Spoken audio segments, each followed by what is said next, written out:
Hey, you alright? Welcome to another video. If you haven't been here before, my name is Georgia Jo and this is my channel where I talk all things books. So today I thought I would go through the books I read in July. I've got 1, 2, 3, 4, 5, 6, 7, 8, 9 physical books, and I'm actually not sure how many Kindle books I read, maybe 4-ish, so maybe about 13 books in total, and also 2 DNFs.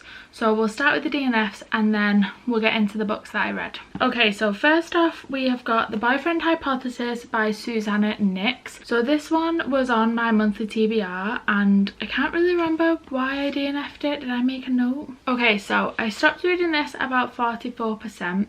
I wrote a little note on my storograph of why I DNF'd it, and it says, I got tired of reading how fat but healthy Penny is. So I think she's obviously a curvy girl, which I love. You know, I want to read more with plus size women in. But I felt like it was mentioned so many times about how curvy she is and she's fat and she's plus size and this, that and the other. But also how she was like the healthy version of fat, you know.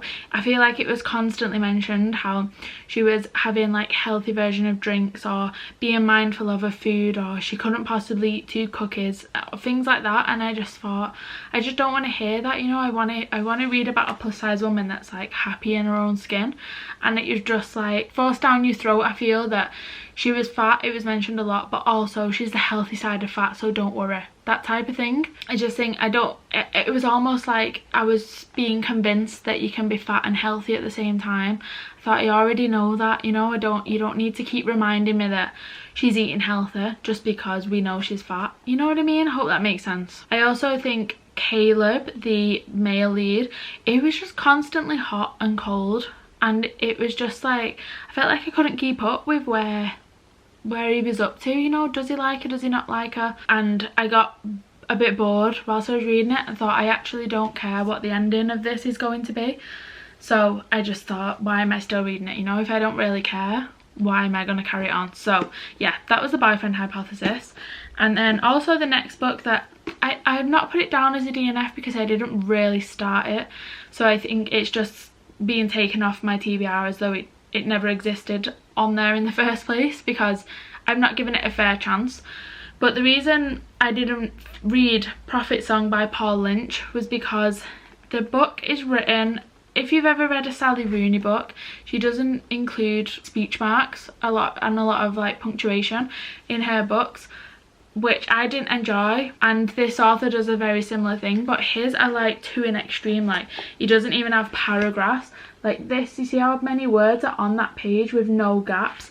That's every page. There's no speech marks, you don't know when someone's talking, and there's no like paragraphs, nothing changing. I only read I think the first 2 pages, and I wasn't even in the story. So that's why I've not put it down as a DNF, because I didn't actually read any of the story. It's not a reflection of the story, it's just that I don't like that writing style, so I didn't want to carry it on, you know.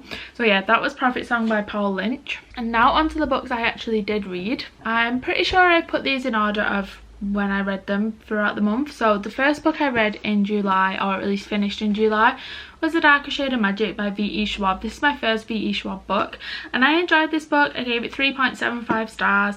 I liked the main lead, Kel. I think this book was included, it was in one of my reading vlogs, but I can't remember which one.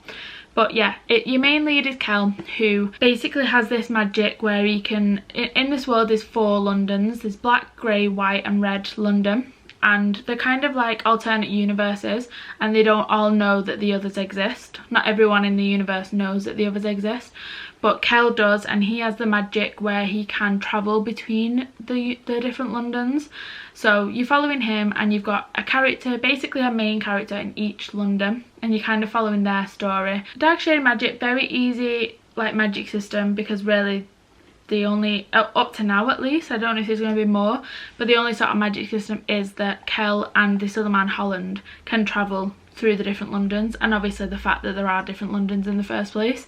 So very easy to follow, no sort of like complicated magic system or like hierarchy or anything like that. So yeah, did really enjoy it. I think it was very descriptive. The writing in it is very, very descriptive, very immersive, so you feel like you're in the story.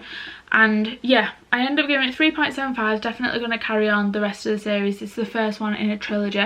So that was Darkest Shade of Magic. And then I actually did a reread of a book on my Kindle, which is called Fuckboy Psychos by C.M. Stunick. I'm not sure, which is the first one in the Scarlet Force series. I read this for the first time maybe 2-3 years ago, something like that, when I was only really reading books on my Kindle, and I was reading a lot of reverse harems, and I don't know why I just saw it on my Kindle and wanted to reread it. So yeah, I gave it 3.75. It's basically a reverse harem, why choose book, but it's not like the men don't all know each other. I actually haven't finished the series, so I'm assuming it ends in a why choose and they all live happily ever after, but I actually don't know. But the first book, yeah, they don't all know each other. It's based in a college, high school setting, but they seem a lot older than what high schoolers are like, at least in my experience.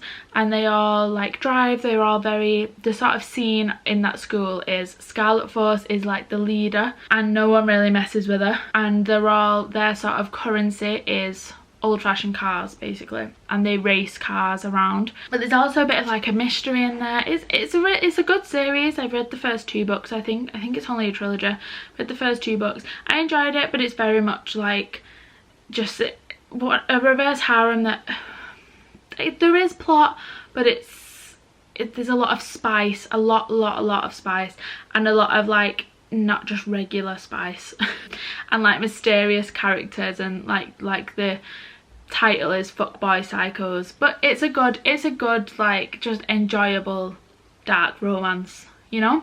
Not really loads to say on it, but I did enjoy it. I'll probably at some point finish the series, but yeah, probably not for a bit. I think it's one that you've got to sort of read when you're in the mood, you know. So yeah, that was Fuckboy Psychos. And then we've got a book that I got out at the library, and it was William by Mason Coyle. I gave this 3 stars. I did enjoy this. It's one of the first horror books I've read. I don't know why I got it out of the library, just the front cover really intrigued me. You see the like man peeking out there, and it's basically about there's a man and wife. I think the man's called Henry, and it's basically about a robot that he created as like a companion for himself basically, and the robot sort of ends up having like a mind of its own. But the whole book is set in like one house, in their house. It's set kind of within the space of a day, I think it is, but it really kept me hooked considering it's in the same scene the whole time. It really kept me hooked. There was a few like twists and turns in there that I didn't see coming. Obviously it's a horror book, so the ending is not necessarily, it's not like a usual conclusion, and I don't know if, I haven't read enough horror books to know if this is what happens in a lot of them, but the conclusion sort of left you with more questions. But I guess you don't want like happily ever after at the end of a horror book because it wouldn't make sense. So yeah, I think it ends on like a proper cliffhanger where you want to read more, but it's not a series as far as I'm aware, so it just kind of keeps you guessing, which I enjoyed. But yeah, it's very much about like AI and robots and things like that. If you sort of have a, you know, if you're a bit nervous about AI taking over, then this probably is not the book for you. But otherwise, it's an enjoyable horror book. It's quite thin as well, so it's easy to get through. And yeah, it kept me hooked pretty much the whole way through, so I ended up giving it 3 stars. And then I read The Roommate Risk by Talia Hibbert on my Kindle. I didn't massively enjoy this. I can't really remember why now. Again, this is in another one of my vlogs. Yeah, I didn't massively enjoy it. I honestly can't remember why. I gave it 2.5 stars, but I think I've already forgotten the sort of story. I couldn't even tell you the characters' names. I couldn't tell you any tropes in it. Well, I'm assuming, oh wait, was this the one where a flat was flooded and she ends up, oh yeah, it is. It's like a friends to lovers one. And yeah, a flat gets flooded, so she ends up moving in with a friend who's a boy, and they've been like best friends forever, but he's sort of been in love with her the whole time. And I didn't really like that, because I think she thinks she's got this like best friend, but actually is in love with her, and I just think that would feel like, luckily, you know, she ends up being in love with him as well. Obviously, you know, it's going to be, I feel like that's not really a spoiler, because you know what the ending of these books are when you go into them, and it's literally described as a friends to lovers, so you know they're going to end up being lovers.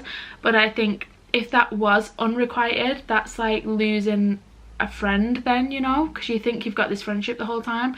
So yeah, I just didn't massively, I feel like it went from she was friends that felt like it was a friendship and she had this best friend the whole time, then all of a sudden she was in love with him, and it was just a bit like, okay, you know. I don't know. I usually really enjoy friends to lovers, but I think it's when one person has been in love with the other person the whole time, it just, I feel like it would tarnish your memories a little bit, because you're thinking, did he do that because he's in love with me or because he's my best friend, you know? And I know you can be, you know, they can be synonymous, but yeah, it just wasn't for me. I don't know, something felt a little bit off when I was reading it, I guess. So yeah, I gave it 2.5 stars. And then I read the second one in the Poison Heart duology, and that is This Wicked Fate by Kaylin Bayron. The first one is This Poison Heart, and then this is the second one. I enjoyed the first one a lot more than I did this one. I still gave it 3 stars. I really like the characters, I like the story, but the Greek mythology in this one is like takes over a lot more, and that's just not my thing. I'm just not massively interested in it, but I did like the story. I liked the little mystery. I liked the characters, really liked the characters. I just think the Greek mythology part of it, which is a lot of the story, so it's not like it could be left out, you know, but yeah, it's just not for me. I find it a little bit complicated, Greek mythology, because there's so many things you have to remember that I just don't have that kind of brain capacity. So I ended up giving it 3 stars.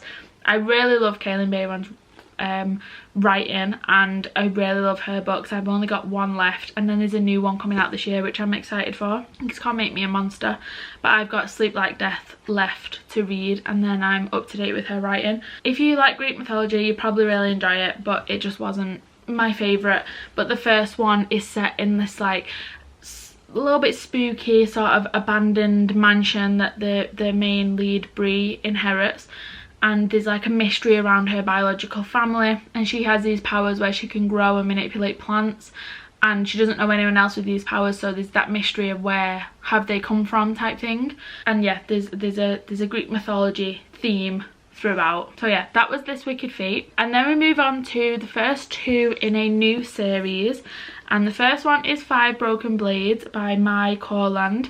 The second one I don't have in physical copy, but it's called 4 Ruined Realms, and this series took me way by surprise. I really enjoyed it. I gave both the first and second book 4.5 stars. You're basically following 6 people. 5 of them have been set a task of assassinating the king, and one of them is a bodyguard for one of the 5. So there's 6 of them all on this sort of quest together to assassinate the king, and they all have different reasons, they all have different sort of skill sets, and that's why they've all been asked to go on this quest. And there's a few like twists and turns in this book that I didn't see coming. There are even more in the second one, and also you are getting all 6 people's point of view, so it constantly feels like the story is developing. There's constantly action going on. You're always sort of knowing what everyone's thinking, but in like a good way, because there's a lot of like secrets and betrayal and things like that throughout, but you as the reader know what's happening. And a moment that's a little bit frustrating, because you think, just tell them the truth, it will be better. But obviously that makes the story more enjoyable then, because I feel fully invested, you know, with the characters. So yeah, really enjoyed this book. There is a little bit of magic. Basically there's the Dragon King, like years and years ago, had all these like relics, and they've been given out to the different realms, and it would be like disastrous if they all ended up coming back together, because it would make one person way too powerful, so it would be like way too much of an imbalance, you know.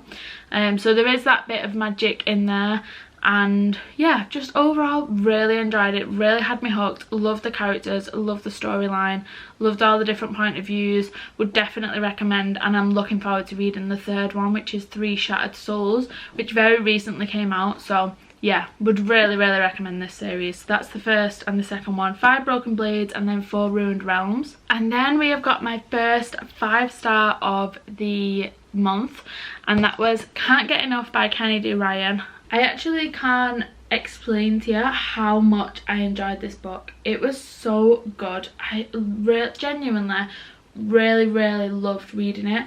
I am not one for annotating books. I just think it would take me out of the story, you know, if I made notes and like my thoughts throughout it.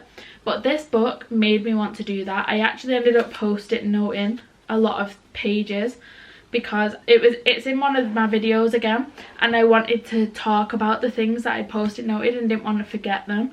So yeah, it's actually made me want to annotate books, this book. This specific one. I loved this so much. You basically follow Hendrix and Maverick, and Hendrix this is the third one in the Skyland series. So the first two are books on Hendrix's best friends, and then this one's about Hendrix, and she is a 40-year-old woman who is very career driven. She really enjoys her career, loves what she does, but also like loves her family, loves her friends, and is very fulfilled in life, and doesn't feel like she doesn't want to have children. And she's not, you know, she would like to have that sort of partner in her life, but it's not, she knows that her life is fulfilled without it type thing. And she ends up needing to look after her mum because her mum's got dementia, and it goes into that. So there's just so much in this book that is just so beautifully written. I genuinely can't give it enough praise. And then you've got Maverick, who is a billionaire, and he's recently coming out of a relationship because his ex-girlfriend wanted children and he doesn't want children. He had one kid when he was young and he doesn't want any more. And yeah, you basically just following their two's like relationships, a lot of ups and downs. They're going through a lot of stuff. It talks about grief. It talks about grieving when people are still there, with obviously her mum having dementia. It talks about friendship, female friendships, which is just a lovely theme throughout this whole series. And yeah, I really genuinely with my whole heart love this book. So I did give it 5 stars. Can't Get Enough by Kennedy Ryan. I'm really sad that this series is done now and I don't get to be with these characters anymore. Obviously I could reread the books, but I'm not getting any new stories with these books, with these characters in it. So yeah, a little bit sad about that, but really would recommend you read these books, especially this one. So yeah, that was Can't Get Enough. I'm gonna have to stay sat back because my back's hurting being sat like that. Next up we have Carrie by Stephen King. This is my first Stephen King book and I gave it 4 stars. I really enjoyed this. It wasn't really what I was expecting. Well, actually I didn't really go into it with any expectations because like I say, I've never read a Stephen King book before, but it has definitely made me want to watch the film. I want to see how someone else has imagined it. But yeah, you're basically following Carrie White, who has the powers of telekinesis, and you basically got, I think it's 3 parts in this book. The first part is you introducing Carrie and her powers and the different characters and things like that, but the whole time it's alluding to this prom night and something disastrous happens on this prom night. And then you've got part 2, which is the prom night itself, and then I think there was a part 3 which was like the aftermath or something like that. I might have made that up, it might just be 2 parts, can't actually remember now. But yeah, it's alluding, for the majority of the book, it's alluding to this like disaster that happens, this tragic thing that happens on prom night, and then which is then keeping you hooked because you want to know what happens, you know. And then prom night happens and it all gets it all unfolds throughout the book. But yeah, just really kept you hooked. It definitely comes under a horror. There's a few moments where I'm like, whoa, that was like gruesome. I wonder how that's, like I say, I want to watch the film because I wonder how things are portrayed in film form. I think this was actually Stephen King's first published book in 1974. So I remember my mum said to me, like, when the film came out, whenever it did, however many years ago, it was like, for the time, it was like really like gruesome, you know. Really, it would come under a horror film, but maybe now with like all the special effects and all the films and books and stuff like that we've seen now, it probably doesn't seem as bad. But back then, I don't know when the film actually did get released, but back then it was like, whoa, this is a lot, you know. So it definitely made me want to watch the film. But yeah, I enjoyed it. It's made me want to read more Stephen King books. but not necessarily jumping to, but I did enjoy it, so I gave it 4 stars. And then we've got 2 books which I read on my Kindle. So we've got Promise Me Sunshine by Cara Bastone. Really, again, really loved this book. I gave it 4.5 stars. It's a romance book, but it feels like so much more as well. You're basically following, I can't remember the names because I'm just so rubbish with remembering characters' names, but the main lead, I think she's called Lenny, actually. The main lead, Lenny, has recently lost a best friend. She lost her to cancer, and this best friend was like her soulmate, you know. She was like, loved her so much, just like everything to her. And obviously, like I say, she passed away, and Lenny is a nanny, and she ends up doing all like random nanny gigs just to get by. She can't go back to the flat because she lived there with the best friend. She's just living on the Staten Island ferry, which is just going back and forth, and she's just like not even got her head above water. She's drowning in her grief, really. And she ends up nannying for this with this little girl whose uncle is always around, like constantly badgering her, constantly there, getting in the way, and he basically helps her through this grief. He's had his own issues with grief and kind of just brings her back to life, honestly. And it's just a really beautiful book. It had me tearing up. It had a little frog in my throat, you know, when you get emotional but you're trying not to, but it had me definitely actual tears falling down my face in moments. And it's just really lovely. I want to say the main lead's called Miles, the male lead, and he was just so like patient, so caring, just really there for her, knowing what she needed and trying to help her through it. And like I say, just bringing her back to life. She basically had this bucket list that her and her friend created together for things to do to help her through the grieving process, like to help her feel alive again. And he kind of helps her tick the things off, and it's just really just lovely book. I loved watching their like relationship blossom, their like banter between each other, but also how he is there for her and how she's there for him. And the little girl as well, I think, is a really good character. Really emotional book, especially if I would, you know, check things like trigger warnings and things like that, because it does talk about a best friend having cancer. It talks a lot about grief. But yeah, it's just a really emotional, very sad but very beautifully written book. I would definitely recommend it. It's made me want to read more of Cara Bastone's books for sure, because that's the first one I've read. So yeah, Promise Me Sunshine. I'm really struggling to talk. I think I need to have a drink. Promise Me Sunshine, I gave it 4.5 stars. And then another one I read on my Kindle was Scripted by Fern Cotton. So this is a book that was on my like 25 in 2025 list, I think. And it's basically about our main lead who, you know, she's having a bit of a shit time. She's got a bit of a knobhead of a sister who is just constantly asking her to do things, but is very like ungrateful when she does these things. Her mum and dad are very much like the sun shines out of her sister's arse, and she's got this really lovely job that she likes with her colleagues and her friends, and she's like an artist, and she's got a bit of a knobhead of a boyfriend as well.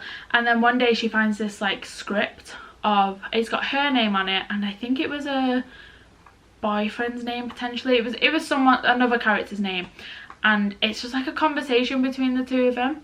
And then that conversation ends up being real life the next day, and she finds these random scripts throughout that are like predictions of conversations.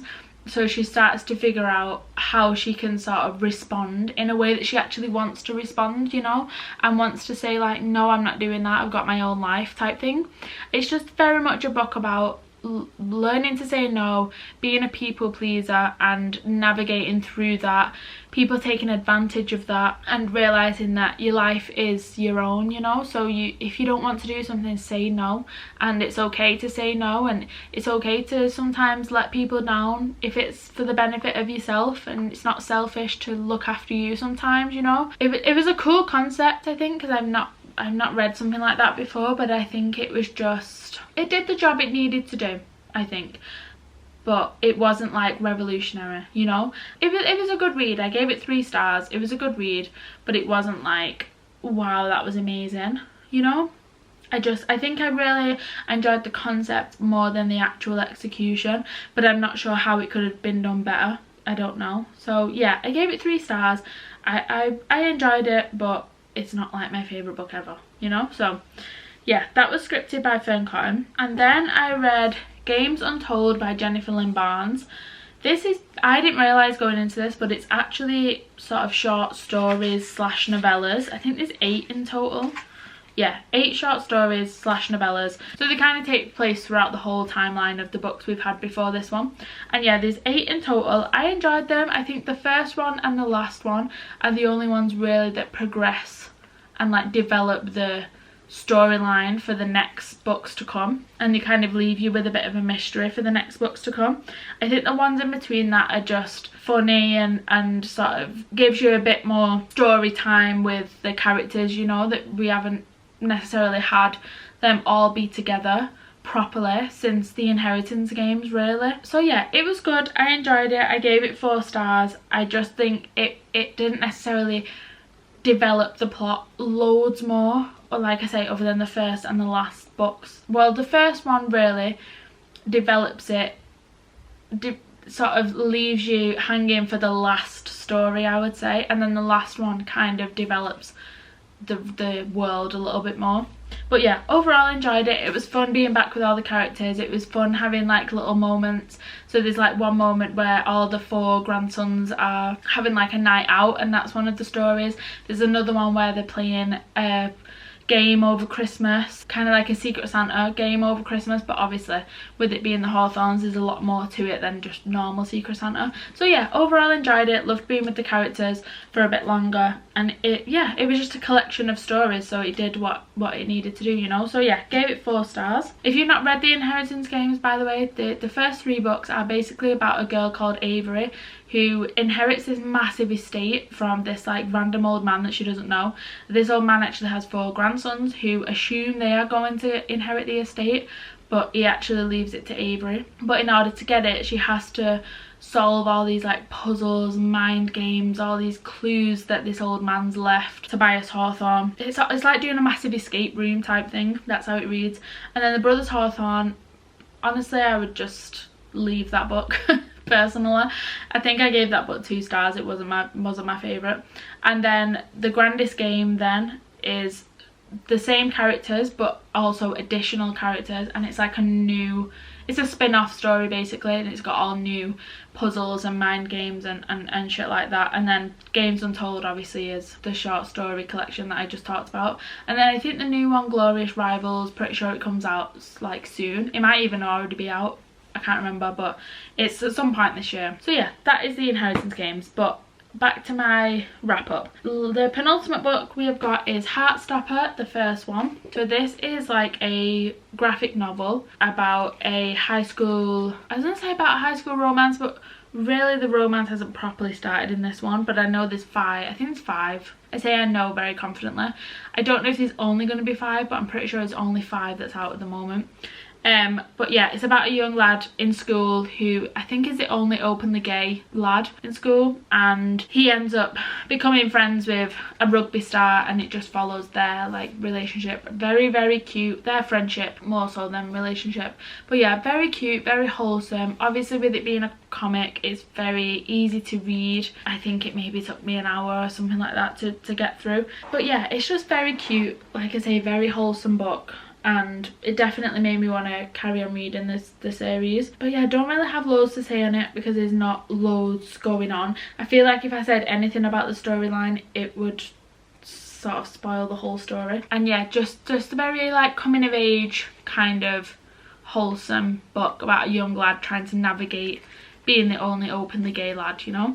So yeah, that was Heartstopper, which also is a series on Netflix, which I might end up giving a go now. I don't have Netflix, but maybe at some point I'll get a subscription for it and watch that, I don't know. And then last but not least, we have Summer Reading by Jen McKinley. This book I gave 3 stars to. I don't know if I said I gave Heartstopper 3.5 stars. I don't know if I said that.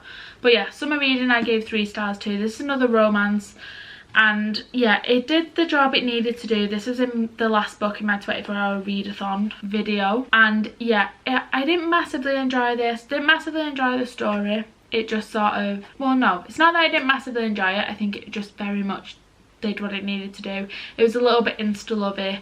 I didn't massively care about the characters loads. I loved the fact that the male lead was a librarian, that's pretty cool, and the female lead was a chef. But I think the main thing that I enjoyed about this book is the fact that the font is completely different to most books that you see, and it's actually a dyslexic friendly font, and our female lead is dyslexic, and I just think it was really interesting to learn about dyslexia and how it affects people. And my ex-boyfriend is actually dyslexic, so I kind of know a bit about it already, but I don't know what it's actually like to be in the brain of someone that's dyslexic, and how sort of it can even affect just like your self-esteem and your confidence, and you're just already assuming that people are going to make fun of you because that's been your experience so far and things like that. And yeah, I just thought it was really educational, but also a really like nice fluffy romance at the same time.